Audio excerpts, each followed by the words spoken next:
Imagine you come all the way to start life afresh and then you're suddenly told that the job you came for is no longer available and you don't even know what to do next. Now that's where the real life in Dubai actually hits me. Created multiple CVs which included a waiter and a cleaner, and it took me 6 whole months.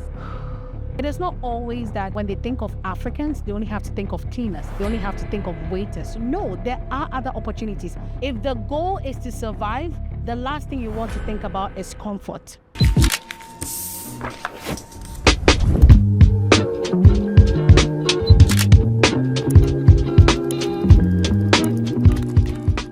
Welcome to another episode of the Lead Podcast. On this podcast, we break down real stories, real lessons, and real strategies in your life, in your business, and everything between. If you want to learn and grow, let's dive into it.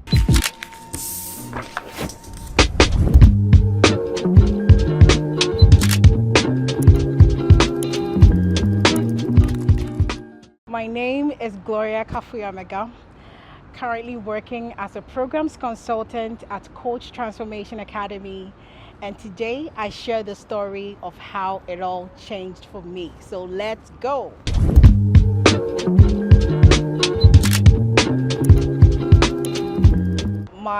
As I had mentioned, my full name is Gloria Kafuyamega, and every Ghanaian who knows this name knows that from the Volta region. I'm a pure number 9.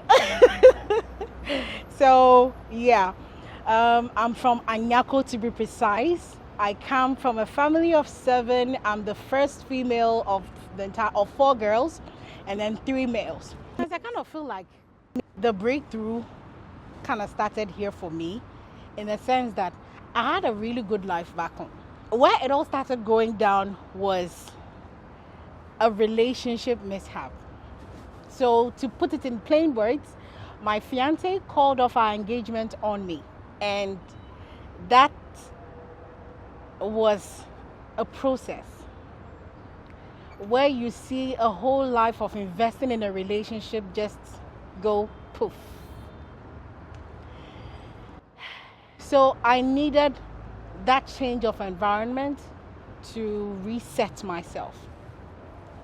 Yeah, so it was quite a season for me.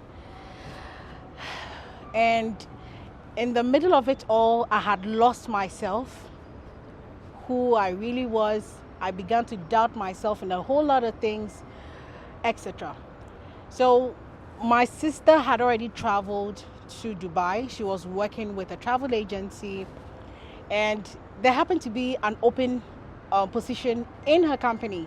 So my sister extended the invitation to me, letting me know that there was opportunity that was open. So if I can apply, once I land the job opportunity, I can just be on my way here. So I did not even wait to get the approval for the job. We just started with the travel arrangements and everything. The very day I landed in Dubai was the very day I went for my interview. And after 1 week, I received a call back from them letting me know that I had qualified for the job. They had employed me, so I started working. So the first few months was my probation. Anyone who is very familiar with the processes of UAE will understand that you have at least 6 months in probation before you are made permanent. Now, 1 month into the job, not so familiar with it, but it was a good process. The company that had employed me had certain challenges with the government. So in that way, they were kind of banned from operations. So 2 months into the line, it was officially confirmed that the company was closed. So now, imagine you come all the way to start life afresh, and then you're suddenly told that the job you came for is no longer available, and you don't even know what to do next. Now that's where the real life in Dubai actually hit me. So from there, I sat down, started adopting new strategies. So how do I approach the market? What is available? One of the strategies that I learned, maybe this will be helpful to someone also, that when it comes to seeking for a job here in Dubai, you don't only limit yourself to what you're familiar with, what you know. you should be ready and willing to venture into other fields, things that you're not even familiar with. Because the thing about this place is that once you show competence, irrespective of what you're applying for, except for certain specific occupations like a doctor, you can't just stand up and say you're going into medicine. It requires training. But certain professions, if you want to go into accountancy, administrative jobs, etc., there are companies that are willing to train you from scratch. They're willing to groom you, help you to adapt to their traditions and ways of work. And once you're able to fit that role, you can start from scratch from there. So I made up multiple CVs, things that I knew I could adjust with, things that I knew I can learn from scratch. Made multiple CVs, and one of those, you may not believe this, but there was a waiter CV in there. There was a cleaner CV in there, whilst I was also targeting the bigger positions. As much as it's good to be ambitious, sometimes you must be willing to start from where you are not even comfortable with, especially if you're willing to make it, if you're willing to survive. If the goal is to survive, the last thing you want to think about is comfort. You have to first set yourself in the pace of working, then you can gradually climb the ladder. So I created multiple CVs, which included a waiter and a cleaner. And it took me 6 whole months. Within that 6 months, it was back-to-back interviews. You hear of walk-in interviews, you just go. People who are very familiar with Dubai know how it works. You just have to be on alert, waiting to hear that there's a walk-in interview here, you need to be there. I will travel to Fujairah, I will travel to this place just to be there in time. Oh, I quite remember my experience in Fujairah, where interview starts around 9 a.m. And by 11 p.m. midnight, I was on a bus headed to Fujairah. I landed in Fujairah at around 2 a.m. in the morning. No sleep, no hotel booked, nothing. I just sat on a bench in a mosque. So in Dubai, generally there are chairs, garden chairs. You'd randomly find chairs in certain places for people to just sit down and have their rest. So I just found one of those chairs. I couldn't sleep. I had the clothes that I would wear to the interview in my bag. So at that time, I wasn't so familiar with the living here in Dubai, where you're convinced that even when you sleep, no one has time to steal from you. Your things will still be there. But I wasn't so exposed to that. So in the night, and especially with other people coming in for the interview, you just had to be cautious. So I sat on that bench. There wasn't money to book a hotel. There was nothing. So this was a real struggle. So I sat on that bench, dozed off for some time till around 6 a.m. in the morning. Till around 6 a.m. in the morning, when I walked to a nearby hotel. And then I just passed the security, used their public washroom. That was where I cleaned up, got dressed for the interview. And this was in Fujairah. I know. There are tough times. So the interview came. I went through my first round, second, and the second round. On the third round, I was told I didn't make it to the next phase. So officially, I did not get to progress further. So back to square one again, job search. And I became so frustrated. In that 6 months, I became so frustrated. I would cry, I would pray, I would be thinking. But I always thank God for my sister, who is my mother, my friend, and everything. Andriana Oforiwa Meno. May the Lord bless you wherever you are. Listen, when God says that people need helpers, that woman is a definition of help. that woman is a definition of help. Or if we should consider who a burden bearer is, that woman played the role of a burden bearer in my life, took care of me for all those times. Not for once did I even bother about rent, about food, about anything, about clothes. Nothing. She took care of me for all those times, and I'm really, really, really grateful for her wherever I find myself. So, you remember the beginning I said, whatever faith you have, you better hold on to it, that you were going to be tested. Yes, I was tested. I stayed with God. I prayed. I received promises. He told me he remembers me. He sees me. He knows. But there was literally nothing to show that anything was coming up. Everything was silent. There was no sign. Now, you know the funny part? My family would call from back home. So one thing you should know, that I consider myself a daddy's girl because, well, although they say that parents don't really have favorites, but yeah, I have to say that I was my dad's favorite.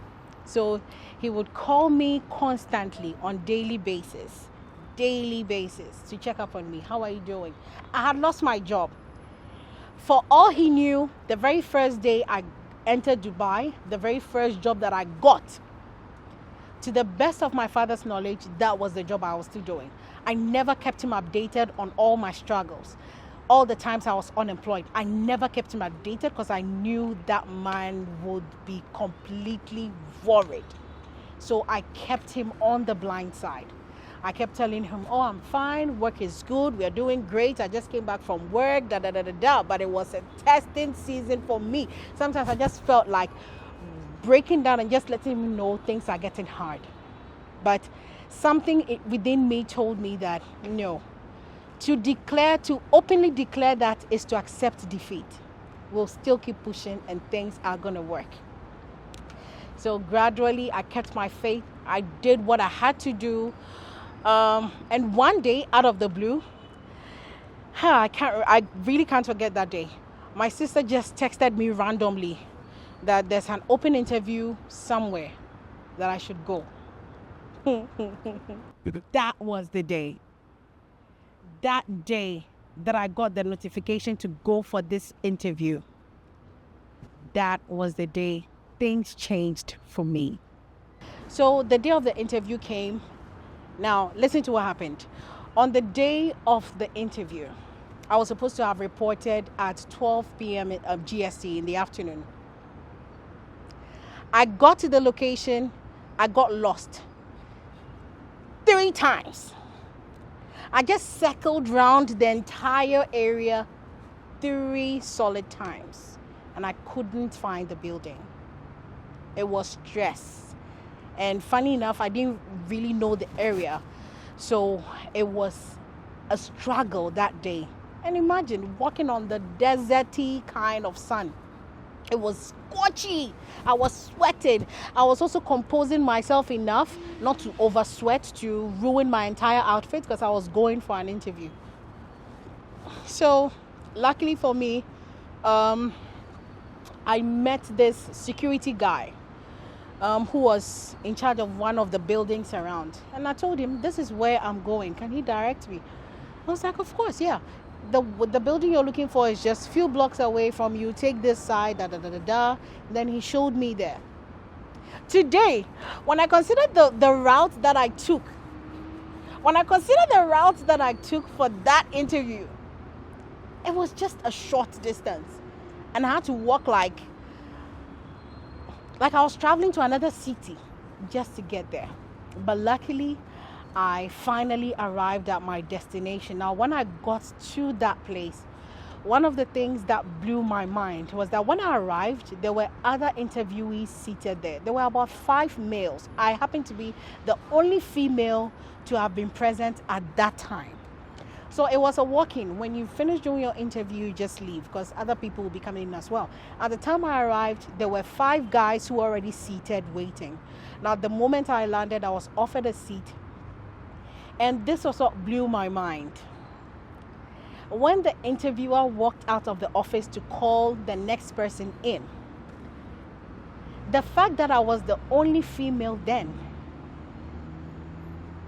I was called to come for the interview. So as a female, I was prioritized, not because I was more important than the guys, but they considered that we cannot keep the female waiting for such a long time. So they called me in. I had my first interview. It was a great interaction. So I left. Honestly, I left not really expecting anything, because I was like, I'm not going to get myself overhyped in order to be disappointed, but I would just keep a positive energy. So I left. 3 days after, I received an email, I received a phone call to come for my second interview. That was when I fully awoken that, okay, something is coming up. And then my second interview came in. Now, I'm going to tell you something. Let me just share this about what happened to me during that interview. Initially, I had mentioned that it is not about what you can do best, but what you're willing to do. When I walked into that interview, so when it comes to the use of certain applications, complex technical know-hows, etc., I'm not so good with that. And when it came to the interview, that was the last thing I wanted to hide. Listen, when it comes to Dubai, and if you want to work with people, it's true, people alter their CVs here and there, but one of the things you want to do is to be completely honest. Now, I just threw myself out there when it was time for the practical aspect of the job. And I just told the supervisor at that time that I have come this far so far, but what you're currently giving me to do, it's not something that I can do. I have to let you know now that I can't do it. I cannot do it, so I'm letting you know now. I was like, okay, that's fine. Just attempt what you can and leave what you cannot. I was like, okay, cool. So I went on ahead, did what I could, and left everything to it. So they told me, okay, you can leave. We'll give you a call back. A week's time, I had a call and a follow-up email as well, confirming to me that I had secured a job as a sales/programs consultant at Coach Transformation Academy. Now, I am very, very happy to announce their name, because this organization helped me to reinvent myself, not just in the area of acquiring a job, but mindset and your perspective to life and everything, and how I healed from my old trauma was majorly as a result of my association with this company, and I'm really grateful for that. Now, that was 3 years ago. 3 years down the line, still growing strong with the same company, with multiple certifications on my back, because this is a company that supports their employees' growth, etc. I went into it not having any idea what coaching was. And I was not even familiar with life coaching. I knew life coaching, but I wasn't so familiar with it. But here I am today, an expert, a senior consultant for this same company, and I'm super excited to be here today. So let's talk about education. So education in Ghana as compared to UAE. If I have to compare the two, I know that our education standards in Ghana are high, but the level of education here in UAE is higher and more practical. I think I have to put it that way. Whatever training you go into here in Dubai, there is a job market for it that is in high demand. So if you choose to go for caregiver training, when you choose to go for your master's training here, your master's degree, your PhD, etc., there are Africans who are taking their masters. So you don't necessarily need to consider a European country in order to acquire your master's degree or all that. You can also do those things here because they are internationally accredited. And then the standard of learning is also very high. So it allows you to be able to fully practice globally. Now, one of the things that I kept saying to my friends, and to say that it would be something I would apply to my children, is that when you're skillful, it's very helpful, especially in Dubai. Because I noticed most of the courses that we are offered in Ghana, most of the courses that our brothers, our sisters, our children have to learn in Ghana are not productive by the time you're done with school. You would see full-time graduates staying home 6-7 years and can't even secure a single job. But it's not the same here. The opportunities are here for you to explore, whether it is your field or not. The market here is open to get in new people, for them to be trained from scratch, so that they can generally become assets to the company. But in Ghana, it's not like that. They need your experience. They need to know what your degree is, what sort of experience you have before they give you a shot. It's not the same thing here. So if it has to be anyone coming from Ghana who is struggling, etc., I know there's this perception that says that it's hard here in Dubai, people are getting maltreated, people are getting killed. Of course, there's wickedness everywhere. There's wickedness in Ghana, there's wickedness in the Americas, Europe, everywhere there's wickedness there. But that doesn't also mean people will not stop traveling. And I have to tell you, there are a whole lot of opportunities here. If it's one of the countries that I know that give people opportunities to thrive, it's definitely the UAE. And I am a living proof of that. That I started from not knowing anything about coaching, not knowing anything about being an expert in a particular field, and here I am, selling programs worth thousands of dollars to individuals I've never even met. So yes, that's it.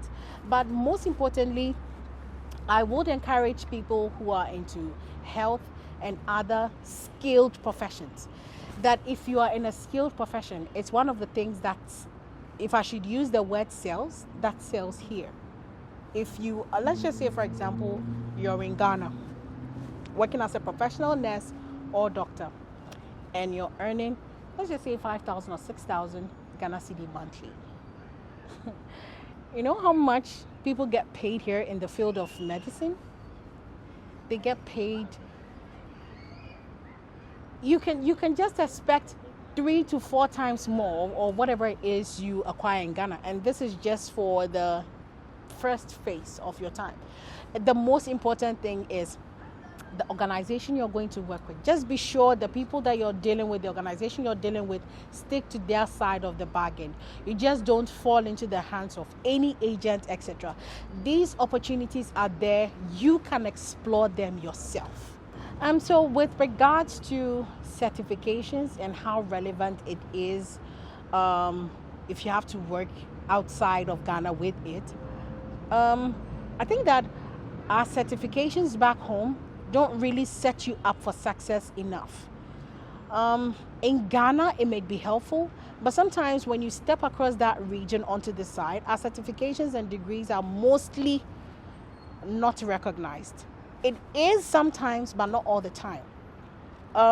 If you are into medicine and you wish to explore or extend your practice to this side, one of the key things I have come to understand that gives you that green pass to work is for you to have something called a licensure. I know the health field would be familiar with this, but once you have your licensure, it is easy.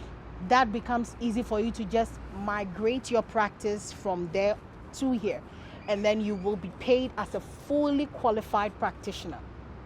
But anything below that will be a struggle. You will have to reduce your practice to something else until you're able to match the world-class standard here. So that's one of the things that I would highly recommend. And I would also say that aside from everything else we learn back home, make sure you're skilled at something. I tell my own self. Now, what I would say is that to not overthink things, to not be afraid to step out of the ordinary, because stepping into the unknown can be so scary, but not stepping into it is even more scarier. Now, For what it's worth, for what it's worth, it could work and it could not work. But you can never know till you take the step. So don't be afraid to venture into the unknown. That's what I can tell you. And for my people in Ghana looking to explore opportunities outside of Ghana, I would say that do not be afraid to step into new opportunities outside of this region.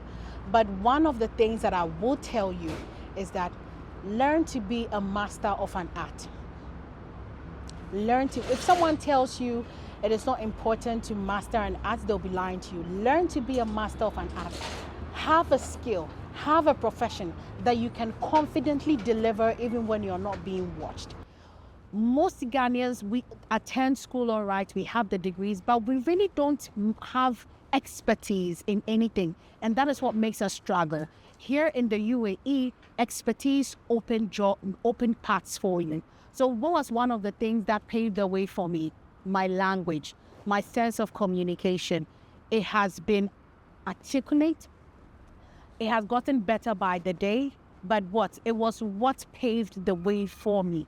So be good at something that would make you stand out, that would make you different. And for those still in the UAE who are still struggling to find their feet, I'm going to tell you this, do not give up. I know that it can be challenging, but if you have the opportunity, if you have the resources to try to enroll yourself in short courses. These short courses can really open ways for you. One of the things I've noticed within the African community is that we tend to drag our feet when it comes to upgrading ourselves educationally. Now, there are multiple short courses that are fully accredited, fully recognized within the UAE. You don't need a year to complete. You don't need 6 months to complete. I am on the verge of enrolling into a short program just to upskill myself. So these are some of the things that you can take advantage of. It is not always that when they think of Africans, they only have to think of cleaners. They only have to think of waiters. No, there are other opportunities. I've met people who are Africans, who are Black, in very prestigious positions. How did they get there? They branded themselves. Be willing to invest in yourself. We always keep saying that, they tend to give the Filipinos opportunities more than they give to Africans. They tend to give Indians the opportunities. Why? We are quick to judge, or we are quick to say that they tend to be partial when it comes to Africa, but that is not the case. These people are very intentional. They invest in their lives, they invest in their education, they make themselves attractive enough to be employed. So I would urge all Africans out there that if you have the opportunity, make sure to invest in yourself, and the right opportunity will come your way. So yeah, that's it. Okay, so thank you so much for sharing your time with me. And I know this is quite a short time, so do feel free to connect with me on all social media handles.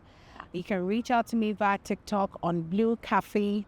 You can reach out to me on Instagram. It's Gloria, GLOWREEYA. We'll keep the link in there so you can directly connect with me on Instagram, YouTube, TikTok, and Facebook.